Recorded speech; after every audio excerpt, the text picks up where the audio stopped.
Hi friends, നമ്മൾ ഇന്ന് Kerala state syllabus 9th ക്ലാസ്സിൻ്റെ ചാപ്റ്റർ 1 ബയോളജിയിലെ ചാപ്റ്റർ 1 ആണ് ഡിസ്കസ് ചെയ്യുന്നത്. Chapter 1 protectors of biosphere. Let us unite to regain our green earth. നമ്മളെല്ലാവരും കൂടെ ഒരുമിച്ച് നമ്മളുടെ ഏർത്തിനെ, നല്ല ഗ്രീനറി ഉള്ള ഏർത്തിനെ തിരിച്ചു കൊണ്ടുപിടിക്കാൻ പറ്റും. അപ്പോൾ നമ്മുടെ ഫസ്റ്റ് ചാപ്റ്റർ നമ്മളെല്ലാവരും ശ്രദ്ധിക്കണം, നമ്മുടെ ഭൂമിനെ നല്ല നിലയിൽ തിരിച്ചു കൊണ്ടുവരാൻ. ഇപ്പം നമുക്കറിയാം, നോക്കിതാ ഈ പോർഷനിൽ എന്താ കാണിക്കുന്നത്? വരണ്ട് ഉണങ്ങിയ ഭൂമി. പക്ഷെ ഇത് നോക്ക്, ഈ സൈഡിൽ നല്ല പച്ചപ്പും, എല്ലാവർക്കും ഒരു പച്ചപ്പൊക്കെ കാണുമ്പോൾ നമുക്കൊരു സന്തോഷമാണ്. അങ്ങനെയുള്ളൊരു ഭൂമിനെ നമുക്ക് തിരിച്ചു കൊണ്ടുവരാൻ പറ്റും. കോവിഡിനെയൊക്കെ തോൽപ്പിച്ച് നമ്മളൊക്കെ മുന്നോട്ട് വരും. അപ്പം നമുക്ക് എല്ലാവർക്കും കൂടെ എന്ത് ചെയ്യാം? നമ്മളുടെ ഗ്രീൻ എർത്തിനെ തിരിച്ചു കൊണ്ടുവരാം. A poster designed by Sangeeth for a poster designing competition based on the message Save Earth from Global Warming is presented above. What inferences can you formulate from this poster? Sangeeth ഒരു പോസ്റ്റർ ഡിസൈനിങ്ങിൽ ചെയ്ത പോസ്റ്ററാണ് നമ്മളിവിടെ കണ്ടത്.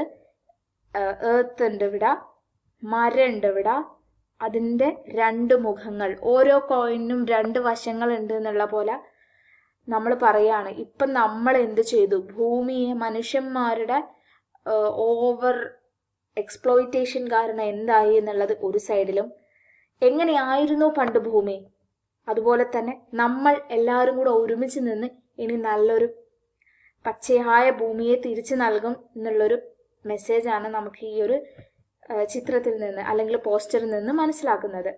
U have heard about global warming. It is a dangerous phenomenon which lead to the rise in earth's temperature. നിങ്ങൾ global warming എന്ന term കേട്ടിട്ടുണ്ടോ? Global warming അത് വളരെ dangerous ആയിട്ടുള്ളൊരു ഫിനോമിനൻ ആണ്. എന്താ സംഭവിക്കുക? ഗ്ലോബൽ വാർമിങ്ങിൻ്റെ സമയത്ത് എർത്തിൻ്റെ ടെമ്പറേച്ചർ ഇങ്ങനെ കൂടിക്കൂടി വരും. The main reason for global warming is the increase in the level of carbon dioxide in the atmosphere. എന്താ ഇതിന് കാരണം? ഗ്ലോബൽ വാർമിങ്ങിന് അറ്റ്മോസ്ഫിയറിൻ്റെ അകത്ത് കാർബൺ ഡയോക്സൈഡിൻ്റെ ലെവൽ വല്ലാണ്ട് കൂടുക. അങ്ങനെയാണ് എന്തുണ്ടാക്കുന്നത്? ഗ്ലോബൽ വാർമിംഗ് എന്ന ഫിനോമിനൻ ഉണ്ടാവുന്നത്. Plants can resist this to a certain extent. Analyze illustration 1.1 given below based on the indicators and prepare note in the science diary. അപ്പോൾ ഇവർ പറയുന്നത് പ്ലാന്റ്സിന് ഈ ഒരു ഗ്ലോബൽ വാർമിംഗ് അല്ലെങ്കിൽ ഈ ഒരു ഡേഞ്ചറസ് ആയിട്ടുള്ള സിറ്റുവേഷനെ റെസിസ്റ്റ് ചെയ്യാനുള്ള കഴിവുണ്ട്. പക്ഷേ പ്രശ്നം എന്താ? നമ്മൾ മനുഷ്യന്മാർ പ്ലാന്റ് ചെയ്യുന്നുണ്ടോ? ഉള്ളതൊക്കെ വെട്ടി നശിപ്പിച്ച് കൊണ്ടുപോവല്ലേ ചെയ്യുന്നത്? അങ്ങനെ ചെയ്യാൻ പാടുണ്ടോ നമ്മൾ? ഇല്ല. അപ്പോൾ ഇവിടെ ഒരു ഫിഗർ ഉണ്ട്, അത് നമ്മളോട് അനലൈസ് ചെയ്യാൻ പറഞ്ഞു. 1.1 നമുക്ക് എന്താണെന്ന് നോക്കാം. Atmospheric carbon dioxide, respiration, animals, atmosphere O2 oxygen, glucose. ഇവരെല്ലാം കൂടെ എന്തൊക്കെയോ ഒരു കണക്ഷൻ കാണിച്ചു തന്നിട്ടുണ്ട് അല്ലേ? നമുക്കൊന്ന് നോക്കി നോക്കാം. പ്ലാന്റ്സ് അവർ റെസ്പയർ ചെയ്യും, എന്നിട്ട് എന്ത് പുറത്തോട്ട് വിടും? ഓക്സിജൻ പുറത്തോട്ട് വിടും. എങ്ങോട്ട്? അറ്റ്മോസ്ഫിയറിലേക്ക്. അത് ആരെടുക്കും? നമ്മളെ പോലത്തെ ആനിമൽസ് ഒക്കെ ശ്വസിക്കും. എന്നിട്ട് അവർ തിരിച്ച് എന്ത് പുറത്തോട്ട് കളയും? എന്താ റെസ്പയർ ചെയ്ത് നമ്മളൊക്കെ പുറത്തോട്ട് വിടുക? Carbon dioxide. ആ കാർബൺ ഡയോക്സൈഡ് ആരെടുക്കും? പ്ലാന്റ്സ് എടുക്കും. ഇനി പ്ലാന്റ്സ് ഫുഡൊക്കെ ഉണ്ടാക്കിയിട്ട് ഗ്ലൂക്കോസിന്റെ ഒക്കെ രൂപത്തിലല്ലേ, അത് പുറത്തോട്ട് വിടും. അതാര് തിന്നും? നമ്മൾ തന്നെ തിന്നും. ഇൻ ഷോർട്ട് എന്താ? പ്ലാന്റ് നമുക്ക് വേണ്ടിയിട്ട് ഒരുപാട് നല്ല കാര്യങ്ങൾ ചെയ്യുന്നുണ്ട്. നമ്മൾ പുറന്തള്ളുന്ന കാർബൺ ഡയോക്സൈഡ് ഒക്കെ പ്ലാന്റ് വലിച്ചെടുത്തിട്ട് അത് നമുക്ക് ഫുഡ് തരും. ആ ഫുഡും നമ്മൾ തിന്നും. എന്നിട്ട് നമ്മൾ പിന്നെ എന്ത് ചെയ്യും? കാർബൺ ഡയോക്സൈഡ് പുറത്തോട്ട് വലിച്ചെറിയും. അങ്ങനെ. പക്ഷേ ഈ പ്ലാന്റ്സ്, ഈ ഒരു സംഭവം പ്ലാന്റ് ഇല്ലാണ്ടാവുകയാണെങ്കിൽ എന്താ സംഭവിക്കുക? നമ്മൾ പുറത്തോട്ട് തള്ളുന്ന കാർബൺ ഡൈ ഓക്സൈഡ് ഒക്കെ അറ്റ്മോസ്ഫിയറിൽ ഇങ്ങനെ അലഞ്ഞു തിരിഞ്ഞ് നടക്കും. അതെടുക്കാൻ ആരില്ല? പ്ലാന്റ്സ് ഇല്ല. അങ്ങനെയാണ് എന്ത് സംഭവിക്കുന്നത്? ഗ്ലോബൽ വാർമിംഗ് സംഭവിക്കുന്നത്, എർത്തിന്റെ ടെമ്പറേച്ചർ കൂടി വരുന്നത്. Indicators. Why does the level of oxygen in the atmosphere decrease? എന്തുകൊണ്ടാ ഓക്സിജന്റെ അളവ് അറ്റ്മോസ്ഫിയറിൽ കുറയാത്തത്? കാരണം അപ്പപ്പോൾ തരാൻ നമുക്ക് ആരുണ്ട്? പ്ലാന്റ്സ് ഉണ്ട്.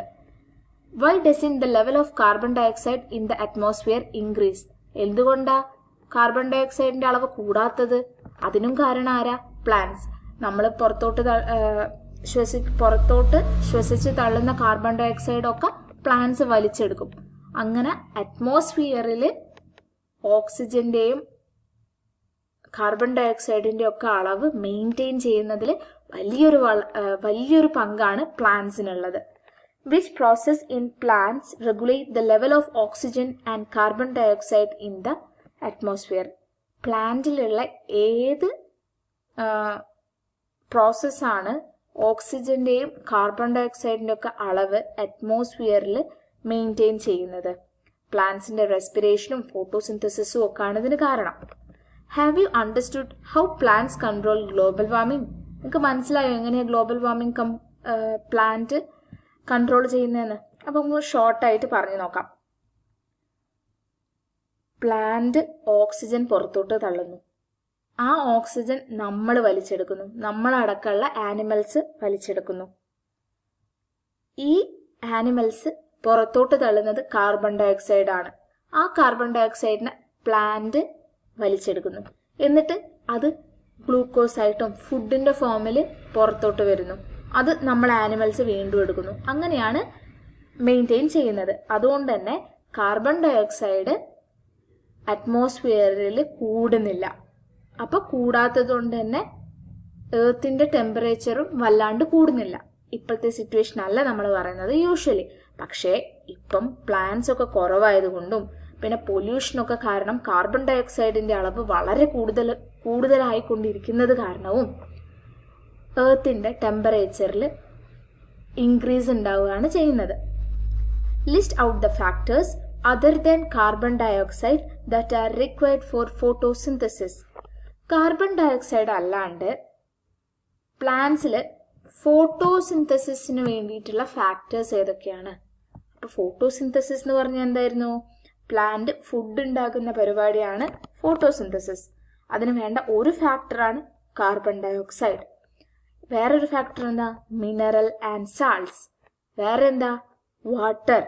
ഇനി വേറൊരു ക്ലോറോഫിൽ എന്ന് പറഞ്ഞ പിഗ്മെന്റ് വേണം അല്ലേ? ഇതെല്ലാം കൂടെ ചേർന്നിട്ടാണ് എന്തുണ്ടാവുന്നത്? ഫോട്ടോസിന്തസിസ് എന്ന് പറഞ്ഞ പ്രോസസ് പ്ലാന്റ്സിൽ നടക്കുന്നത്. Where do plants acquire these factors from? Discuss. എവിടുന്ന പ്ലാന്റിന് ഇതൊക്കെ കിട്ടുന്നത്? മിനറൽസ്, സാൾട്ട്സ്, വാട്ടർ ഒക്കെ പ്ലാന്റ് റൂട്ട് കൊണ്ട് സോയിലിൽ നിന്ന് ഇങ്ങനെ വലിച്ചെടുക്കും, മണ്ണിൽ നിന്ന് ഇങ്ങനെ വലിച്ചെടുക്കും. കാർബൺ ഡൈ ഓക്സൈഡ് അറ്റ്മോസ്ഫിയറിൽ നിന്ന് എടുക്കും. പിന്നെ വേണ്ട ഒരു മെയിൻ ആളുണ്ടല്ലോ, സോളാർ ലൈറ്റ്, സൺലൈറ്റ്. അത് സണ്ണിന്റെ ലൈറ്റിനെ എടുക്കും. പിന്നെ ക്ലോറോഫിൽ എന്ന് പറഞ്ഞ പിഗ്മെന്റ്, അത് പ്ലാന്റിന്റെ ഉള്ളിൽ തന്നെ സിന്തസൈസ് ചെയ്യുന്നതാണ്. ഇനി ഇവിടെ നോക്കാം. Why is the upper part of the leaf greener than lower part? ഈ കുട്ടി ഇത് കണ്ടോ? ചെടി നോക്കുക. അപ്പൊ കുട്ടി നോക്കിയപ്പോ ഇലയ്ക്കൊക്കെ അടിയിൽ അത്ര കളറില്ല, പക്ഷെ മുകളിൽ നല്ല പച്ച കളറുണ്ട്. എന്തുകൊണ്ടാ? Have you notice Tara's doubt? Visit the biodiversity park of your school and examine the validity of the doubt. നിങ്ങൾക്ക് നിങ്ങളെ ചുറ്റിൽ പോയി നോക്കിക്കഴിഞ്ഞാൽ നിങ്ങളൊക്കെ ചെടി വളർത്തലില്ലേ? ഇല്ലെങ്കിൽ എല്ലാവരും ചെടിയൊക്കെ നടണം. നമുക്ക് ഗ്ലോബൽ വാർമിംഗ് ഒക്കെ റെസിസ്റ്റ് ചെയ്യണ്ടേ? അപ്പൊ നിങ്ങൾ ചെടി നടുവൊക്കെ ചെയ്തു, നിങ്ങളെ ചുറ്റിലും ചെടിയൊക്കെ ഉണ്ടാവും. അപ്പൊ നിങ്ങൾ നോക്കേണ്ടത് എന്താണെന്ന് വെച്ചാൽ ഇലേന്റെ ഒക്കെ മുകളിലെ പാർട്ടിലാണോ ഗ്രീൻ കൂടുതൽ, താഴത്തെ പാർട്ടിലാണോ ഗ്രീൻ കളർ കൂടുതൽ എന്ന് നോക്കണം. Pigments in leaves. You know that chlorophyll imparts green color to the plant parts. With the help of your teacher, observe the section of a leaf through a microscope. Based on the indicators, analyze illustration 1.2 and description and formulate your inferences. അപ്പോൾ ഇവിടെ ഇവർ പറയുന്ന ഒരു പിഗ്മെന്റിന്റെ പേരാണ് chlorophyll. ചെടികൾക്ക് പച്ച colour കൊടുക്കുന്ന പിഗ്മെന്റിന്റെ പേരാണ് ക്ലോറോഫിൽ. എന്താണ്? ക്ലോറോഫിൽ. അപ്പം താഴത്തെ ഒരു ഫിഗർ നോക്കിയിട്ട് നമ്മളോട് അനലൈസ് ചെയ്യാനാണ് പറയുന്നത്. മൈക്രോസ്കോപ്പിന്റെ ഉള്ളിലൂടെ ഒരു ലീഫിന്റെ സെക്ഷൻ നോക്കുമ്പോൾ എന്തൊക്കെയാ കാണുകയെന്ന് നമുക്ക് നോക്കാം. നമ്മൾ ഇവിടെ മൊത്തത്തിൽ കാണിക്കുന്നത് സ്ട്രക്ചർ ഓഫ് എ ക്ലോറോപ്ലാസ്റ്റ്. അപ്പൊ നമ്മളിപ്പോ പറഞ്ഞില്ലേ, ചെടിക്ക് പച്ച കളർ കൊടുക്കുന്ന പിഗ്മെന്റിന്റെ പേരാണ് ക്ലോറോഫിൽ. അത് എവിടെയാ പ്രസന്റ് ആയിട്ടുള്ളത്? ക്ലോറോപ്ലാസ്റ്റ് എന്ന് പറഞ്ഞൊരു സ്ട്രക്ചറിന്റെ ഉള്ളിലാണ് ക്ലോറോഫിൽ ഉള്ളത്. ഒരു ഇല, ആ ഇലേനെ നമ്മൾ സെക്ഷൻ ആക്കി എടുത്തു, കുഞ്ഞു കുഞ്ഞു പീസായിട്ട് കട്ട് ചെയ്തെടുത്തിട്ട് മൈക്രോസ്കോപ്പിന്റെ ഉള്ളിൽ കൂടെ നോക്കിയപ്പം നോക്ക്, ഏറ്റവും പുറത്ത് എപ്പിഡെർമിസ്, ഉള്ളിൽ കുറെ സെൽസ് കണ്ടോ? താഴെ എവിടെ ഒരു പോർ പോലത്തെ സ്ഥലം കണ്ടോ? അതാണ് സ്റ്റൊമാറ്റ. ഗേഷ്യസ് എക്സ്ചേഞ്ചിനൊക്കെ വേണ്ടിയിട്ട് ലീവ്സിലുള്ള സ്ട്രക്ചറാണ് സ്റ്റൊമാറ്റ. അപ്പൊ ഇവിടെ കണ്ട ഈ സ്ട്രക്ചറിന് നമ്മൾ ഒന്നുകൂടെ ഉള്ളിലേക്ക് നോക്കുകയാണെങ്കിൽ, പ്ലാന്റിന്റെ ഓരോ സെല്ലിലേക്കും നമ്മളൊന്ന് നോക്കുകയാണെങ്കിൽ അതിലുള്ള ഒരു സെല്ല്, പ്ലാന്റ് സെല്ലിലുള്ള ഒരു ഓർഗനല്ലേ ആണ്, ഒരു പ്ലാസ്റ്റിഡ് ആണ് ക്ലോറോപ്ലാസ്റ്റ്. ക്ലോറോഫിൽ കണ്ടെയ്നിങ് പ്ലാസ്റ്റിഡ് ആണ് ക്ലോറോപ്ലാസ്റ്റ്. ഇതാണ് ആ സെക്ഷൻ. കോയിൻ അടുക്കി വെച്ച പോലെ ഇങ്ങനെ സ്റ്റാക്ക് ആയിട്ട് ഓരോ സാധനങ്ങൾ കണ്ടോ? അതാണ് grana. Pack of membranous sac. ഒരുപാട് സഞ്ചികൾ ഇങ്ങനെ കൂട്ടി വെച്ച പോലത്തെ ഒരു സ്ട്രക്ചർ ഇല്ലേ, അതാണ് ഗ്രാന. ഇനി അതിലുള്ള ഒരു ഫ്ലൂയിഡ് പാർട്ട് ഉണ്ടാവും, അതാണ് സ്ട്രോമ. ഇനി ഈ ക്ലോറോപ്ലാസ്റ്റിന് ഡബിൾ മെംബ്രെയിൻ ആണ് ഉള്ളത്. അപ്പൊ നമ്മൾ പുറത്ത് ഒരു ഇലയെടുത്തു, സെക്ഷനാക്കി ഉള്ളിലേക്ക് നോക്കിയപ്പോൾ ഓരോ പ്ലാന്റ് സെല്ലും കണ്ടു. ആ പ്ലാന്റ് സെല്ലിന്റെ ഉള്ളിലുള്ള ഒരു ഓർഗനലെയാണ് ക്ലോറോപ്ലാസ്റ്റ് എന്ന് പറയുന്നത്. ആ ക്ലോറോപ്ലാസ്റ്റിനെ നമ്മളൊന്ന് സൂക്ഷിച്ചു നോക്കുകയാണെങ്കിൽ അതിന് പുറത്തുനിന്ന് എന്തൊക്കെയുണ്ട്? ഏറ്റവും പുറത്തൊരു ഡബിൾ മെംബ്രെയിൻ ഉണ്ട്, ഈ രണ്ട് കറുത്ത വര. ഉള്ളിൽ സ്ട്രോമ എന്ന് പറഞ്ഞ ഒരു ഫ്ലൂയിഡ് പാർട്ട് ഉണ്ട്. അതിനകത്ത് സഞ്ചി അടുക്കി വെച്ച പോലത്തെ മെംബ്രെയിനസ് സാക്ക് ഉണ്ട്, പാക്ക് ചെയ്ത് വെച്ചിട്ടുള്ള. അതിനെയാണ് നമ്മൾ ഗ്രാന എന്ന് വിളിക്കുക. Photosynthesis take place in chloroplast. ഫോട്ടോസിന്തസിന്റെ സൈറ്റ് എന്ന് പറയുന്നത് ക്ലോറോപ്ലാസ്റ്റ് ആണ്. It occurs not only in leaves but in regions wherever chloroplast is present. ഫോട്ടോസിന്തസിസ് നടക്കുക ലീഫിൽ മാത്രമാണോ? അല്ല, എവിടെയൊക്കെ ക്ലോറോപ്ലാസ്റ്റ് പ്രസന്റ് ആണോ അവിടെയൊക്കെ ഫോട്ടോസിന്തസിസ് നടക്കും. Pigments that absorb sunlight are found in the grana of the chloroplast. നമ്മൾ പറഞ്ഞു ഇല സെക്ഷൻ എടുത്ത് നോക്കിയപ്പോൾ പ്ലാന്റ് സെല്ലുകൾ കണ്ടു. ആ സെല്ലിന്റെ ഉള്ളിൽ ഒരു ഓർഗനലെയാണ് ക്ലോറോപ്ലാസ്റ്റ്. അതിനുള്ളിലാണ് ക്ലോറോഫിൽ ഉള്ളത്. ഈ ക്ലോറോഫില്ല് ഗ്രാന എന്ന് പറഞ്ഞ പോർഷൻ പറഞ്ഞില്ലേ നമ്മള്, ആ പോർഷനിലാണ് എന്തുള്ളത്? ക്ലോറോഫിൽ എന്ന് പറഞ്ഞ പിഗ്മെന്റ് പ്രസന്റ് ആയിട്ടുള്ളത്. Chlorophyll A, chlorophyll B, carotene, xanthophyll are the pigments present in grana. നമ്മൾ പറഞ്ഞു പച്ച കളർ കൊടുക്കുന്ന പിഗ്മെന്റ് ആണ് ക്ലോറോഫിൽ. അതുപോലെ തന്നെ ക്ലോറോഫിൽ എ, ക്ലോറോഫിൽ ബി ഉണ്ട്. കെറോട്ടീൻ, സാന്തോഫിൽ ഓറഞ്ചും റെഡും ഒക്കെ കളർ കൊടുക്കുന്ന പിഗ്മെന്റ്സ് ആണ് ഇവരൊക്കെ. ക്യാരറ്റിന് ഓറഞ്ച് കളർ കാണല്ലേ, അതിനൊക്കെ കാരണം ഈ കെറോട്ടീൻ എന്ന് പറഞ്ഞ പിഗ്മെന്റാ. ഇതൊക്കെ എവിടെയാ പ്രസന്റ് ആയിട്ടുള്ളത്? ഈ സ്റ്റാക്ക് ആക്കി വെച്ച ഗ്രാനൈന്റെ ഉള്ളിലാണ് പിഗ്മെന്റ്സ് പ്രസന്റ് ആയിട്ടുള്ളത്. All these pigments can absorb sunlight. However, only chlorophyll can participate directly in photosynthesis. All other pigments absorb light and transfer it to chlorophyll A. Hence, they are called accessory pigments. അപ്പോൾ എല്ലാ പിഗ്മെന്റ്സിനും sunlight absorb ചെയ്യാനുള്ള കഴിവുണ്ട്.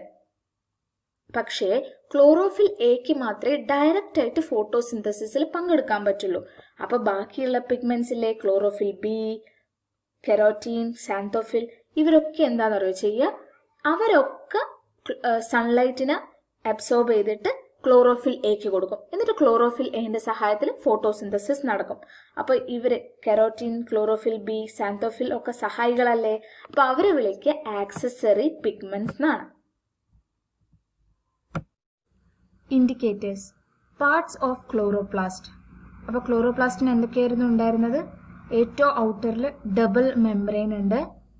അതിനുള്ളിലുള്ള fluid like സ്പേസിനെ നമ്മൾ stroma എന്നാണ് പറയുക. ഇനി അതിൻ്റെ അകത്ത് മെംബ്രെയിനസ് സാക്സ്, ഇങ്ങനെ അട്ടിക്ക് വെച്ച പോലെ സാക്സ് ഉണ്ട്. അതിനെ നമ്മൾ ഗ്രാന എന്ന് പറഞ്ഞു. ഈ ഗ്രാനയുടെ ഉള്ളിലാണ് പിഗ്മെന്റ്സ്. ഏതൊക്കെയാ pigments? Chlorophyll A, chlorophyll B, carotene, xanthophyll. ഇതിൽ chlorophyll A directly involves in photosynthesis. ബാക്കിയുള്ള ക്ലോറോഫിൽ ബി, കെരോട്ടിൻ, സാന്തോഫിൽ അവരൊക്കെ ആക്സസറി പിഗ്മെന്റ്സ് ആണ്. ഇവര് ആരെ സഹായിക്കുക ചെയ്യുക?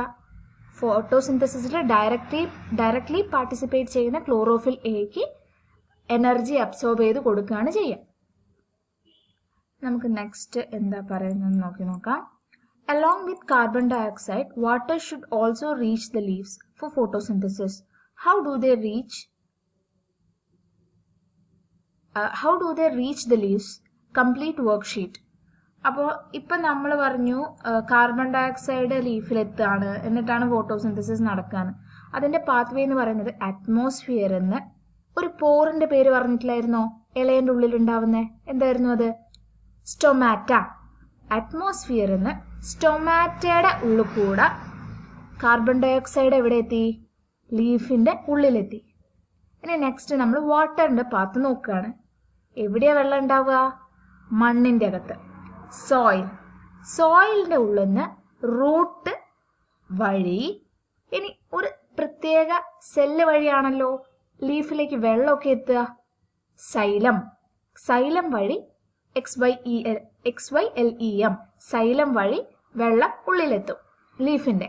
അവിടെ വെച്ചിട്ട് ബാക്കിയുള്ള സംഭവങ്ങളും ഫോട്ടോസിന്തസിസിന് വേണ്ട ബാക്കിയുള്ള ഫാക്ടേഴ്സും കൂടി എത്തിക്കഴിഞ്ഞാൽ ഫോട്ടോസിന്തസിസ് നടക്കും.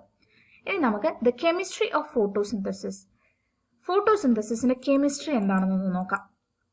How do plants produce food and oxygen through photosynthesis?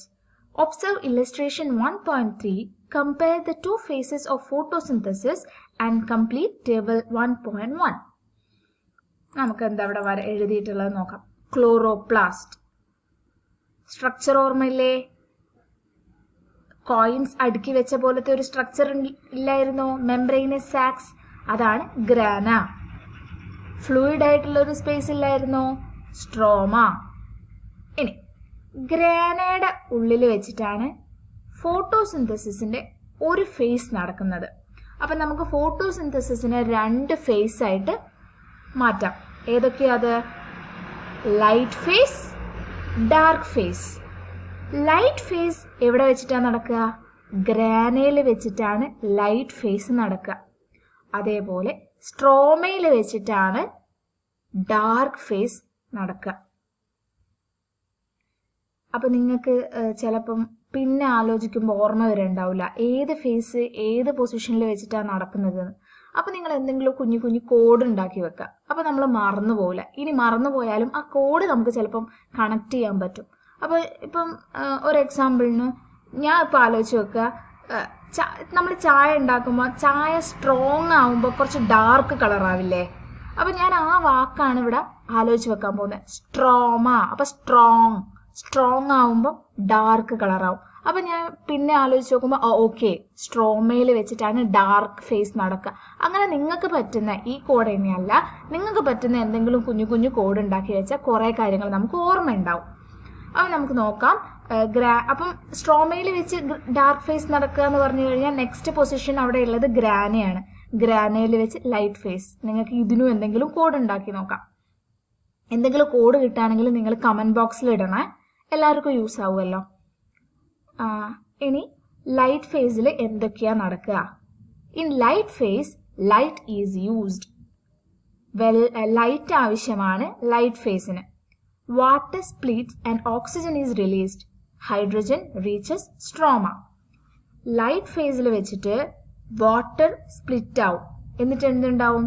ഹൈഡ്രജനും ഓക്സിജനും ഉണ്ടാവും. ഓക്സിജൻ ലിബറേറ്റ് ചെയ്യപ്പെടും. ആ ഓക്സിജനാണ് നമ്മൾ ശ്വസിക്കുന്നത്. ഇനി ഹൈഡ്രജൻ റീച്ചസ് സ്ട്രോമ. ഈ വാട്ടർ സ്പ്ലിറ്റ് ചെയ്തപ്പോൾ ഹൈഡ്രജൻ റിലീസ് ആയില്ലേ? ആ ഹൈഡ്രജൻ സ്ട്രോമയിലേക്ക് എത്തും. ആ അടുക്കി വെച്ച, നിങ്ങൾ മനസ്സിലിങ്ങനെ ഇമാജിൻ ചെയ്യണം, ആ അടുക്കി വെച്ച കോയിൻസ് പോലത്തെ സ്ഥലത്തുനിന്ന് ഹൈഡ്രജൻ റിലീസ് ചെയ്തിട്ട് സ്ട്രോമയിലെത്തും.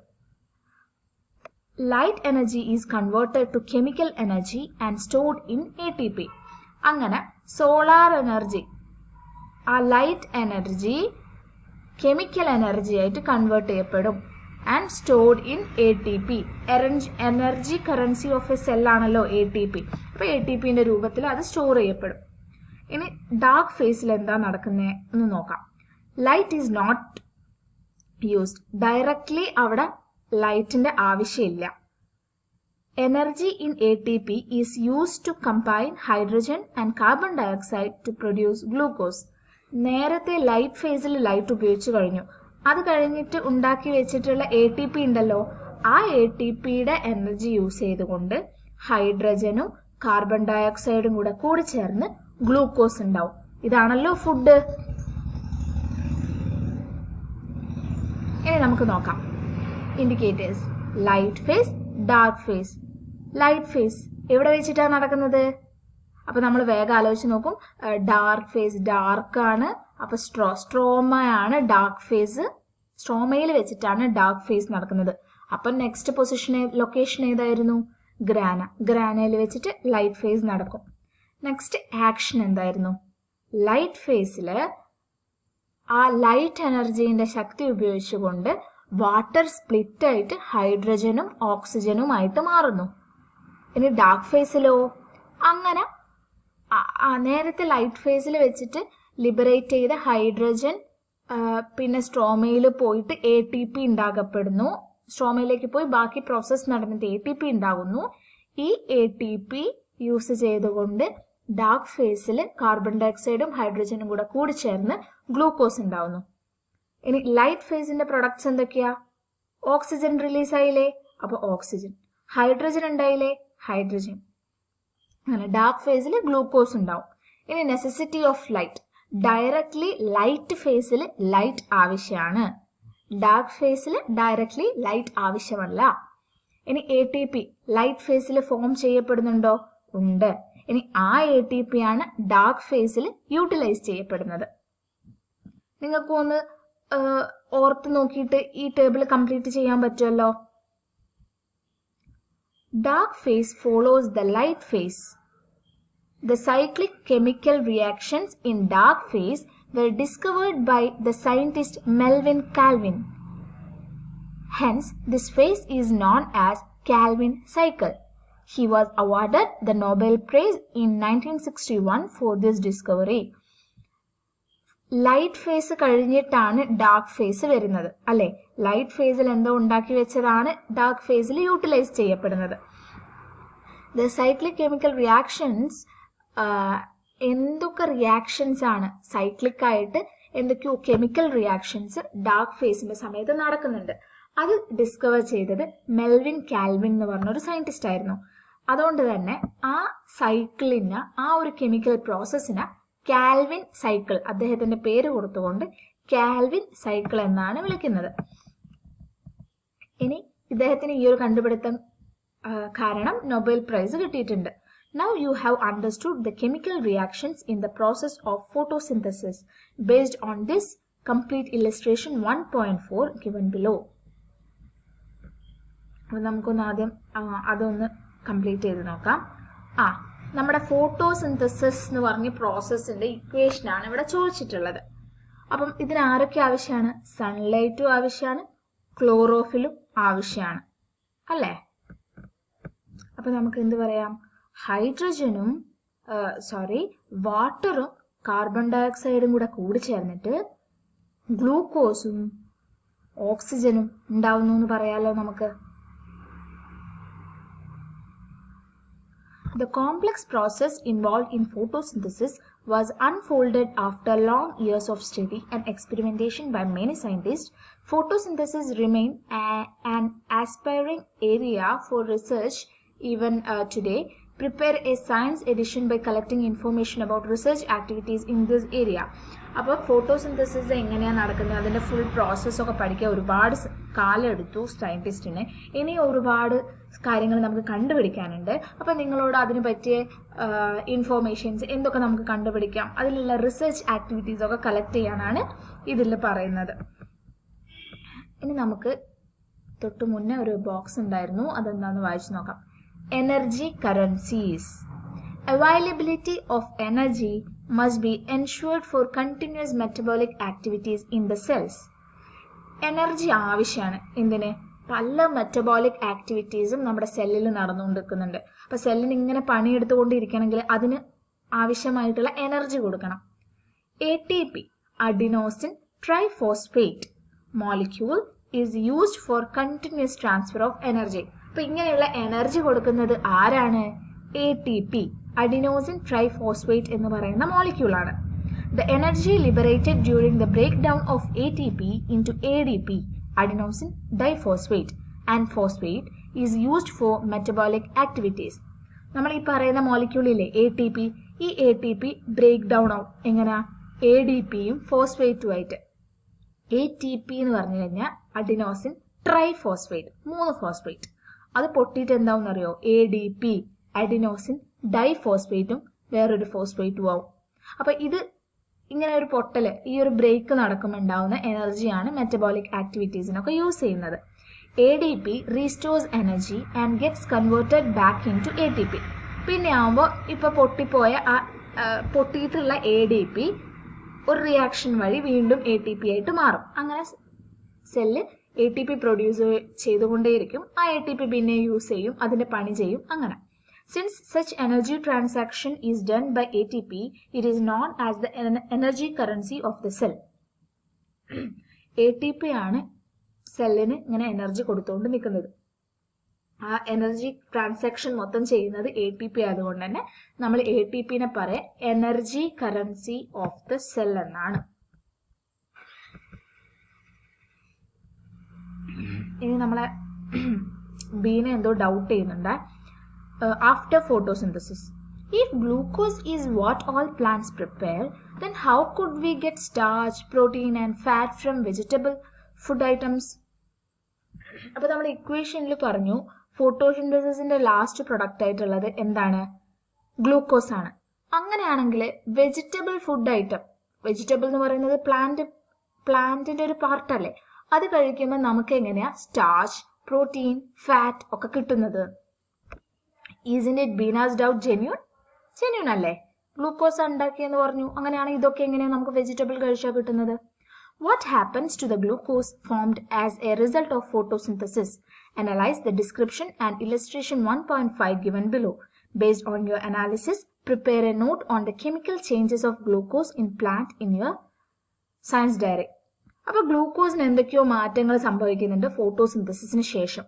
അത് നമ്മളോട് ഇവിടെ വായിച്ചു നോക്കാനാണ് പറയുന്നത്. നമുക്കൊന്ന് വായിച്ചു നോക്കാം. Since glucose is easily soluble in water, it cannot be stored in plant body. Glucose വേഗം വെള്ളത്തിൽ അലിഞ്ഞു പോകും. അപ്പോൾ പ്ലാന്റിന്റെ ശരീരത്തിൽ ഒരുപാട് വാട്ടർ ഇല്ലേ, അപ്പോൾ അതിലൊക്കെ അലിഞ്ഞ് അങ്ങ് ഇതില്ലാണ്ടായി പോകും. അങ്ങനെ പറ്റൂല. അപ്പോൾ അതിനെ നല്ല രീതിയിൽ സ്റ്റോർ ചെയ്യണം പ്ലാന്റിന്റെ ബോഡിയിൽ. Therefore, plants store glucose in the form of insoluble starch in leaves. അപ്പോൾ പ്ലാന്റ് എന്ത് ചെയ്യുന്നു വെച്ചാൽ ഗ്ലൂക്കോസിനെ സ്റ്റാർച്ച് ആയിട്ട് കൺവേർട്ട് ചെയ്യും. സ്റ്റാർച്ച് ഇൻസൊല്യൂബിൾ ആണ്. അങ്ങനെ ഇൻസൊല്യൂബിൾ ഫോമിൽ ലീഫിൽ സ്റ്റോർ ചെയ്യും. അപ്പോൾ പ്ലാന്റിൽ സ്റ്റോറേജ് ഫോം ഏതാ? സ്റ്റാർച്ച് ആണ്.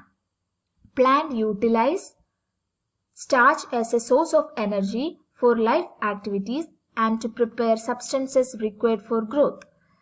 എന്നിട്ട് ആവശ്യമുള്ള സമയത്ത് സ്റ്റാർച്ചിനെ യൂസ് ചെയ്തുകൊണ്ട് അതിന് വേണ്ട ഗ്രോത്തിന് വേണ്ട സബ്സ്റ്റൻസസ് ഒക്കെ പ്രിപ്പയർ ചെയ്യും. Starch is later converted to sucrose and is transported through phloem to various plant parts and stored there in different forms. അപ്പം സ്റ്റാർച്ച് പിന്നെ എന്ത് ചെയ്യുന്നറിയോ? സൂക്രോസ് ആയിട്ട് മാറും. ഫസ്റ്റ് ഗ്ലൂക്കോസ് അതിനെ സ്റ്റാർച്ച് ആക്കി മാറ്റി, then that is converted into sucrose. സൂക്രോസിന്റെ ഫോമിലാണ് ഫ്ലോയം. ഫ്ലോയം എന്ന് പറഞ്ഞ ടിഷ്യൂലൂടെ പ്ലാന്റിന്റെ പല ഭാഗത്തേക്ക് ഇതിനെ ട്രാൻസ്പോർട്ട് ചെയ്തു വെച്ചു. അതാണ് ഈ ഫിഗറിൽ പറയുന്നത്.